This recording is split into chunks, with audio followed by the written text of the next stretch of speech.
Vishnu ശാലിനിയുടെ latest episode പ്രൊമോയിൽ സത്യഭാമയാണെങ്കിൽ ആ letter വായിക്കുന്നുണ്ട്.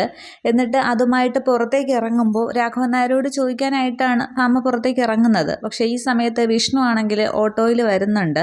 അന്നേരം അതും കൊണ്ട് വിഷ്ണുവിൻ്റെ അടുത്തേക്ക് ചെന്ന് ചോദിക്കുന്നുണ്ട്, സത്യ ആരുടെ മോളാണ് എന്ന് ചോദിക്കുമ്പോൾ ശാലിനിയുടെ എന്നിങ്ങനെ വിഷ്ണു പറയുന്നുണ്ട്. അപ്പോൾ സത്യയുടെ അച്ഛൻ ആരാ എന്ന് ചോദിക്കുമ്പോൾ അതിപ്പോൾ എന്താ അത്ര ചോദിക്കാനായിട്ട്, ശാലിനി എൻ്റെ ഭാര്യയാണല്ലോ, അപ്പോൾ എൻ്റെ മകളായിരിക്കുമല്ലോ സത്യ എന്നിങ്ങനെ വിഷ്ണു ആണെങ്കിൽ ഭാമയുടെ മുഖത്ത് നോക്കി പറയുകയാണ്. അന്നേരം ഭാമ ഇങ്ങനെ രാഘവൻ നായരെ തന്നെ തിരിഞ്ഞു നോക്കുന്നുണ്ട്.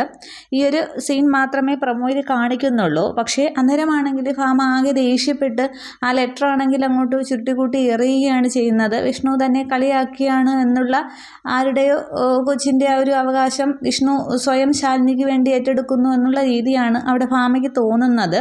പക്ഷേ പിന്നീട് ഭാമ ഈ അന്ന് ശാലിനി വന്ന് പറഞ്ഞതൊക്കെ ചിന്തിക്കുമ്പോഴാണ് ഭാമയ്ക്ക് വീണ്ടും ആ ലെറ്റർ നിവർത്തി വായിക്കുന്നതും സത്യയെക്കുറിച്ചുള്ള രഹസ്യം വിഷ്ണുവിൻ്റെ മകളാണ് എന്നുള്ളെങ്കിൽ അത് കണ്ടെത്തിയേ മതിയാകൂ എന്നന്വേഷിച്ചു പറഞ്ഞുകൊണ്ടാണ് ഭാമ നേരെ കുടുംബശ്രീയിലേക്ക് പോകുന്നത്. പക്ഷേ അന്നേരം ശാരദാമ്മയെ ഭാമയ്ക്ക് കാണാനായിട്ട് സാധിക്കില്ല.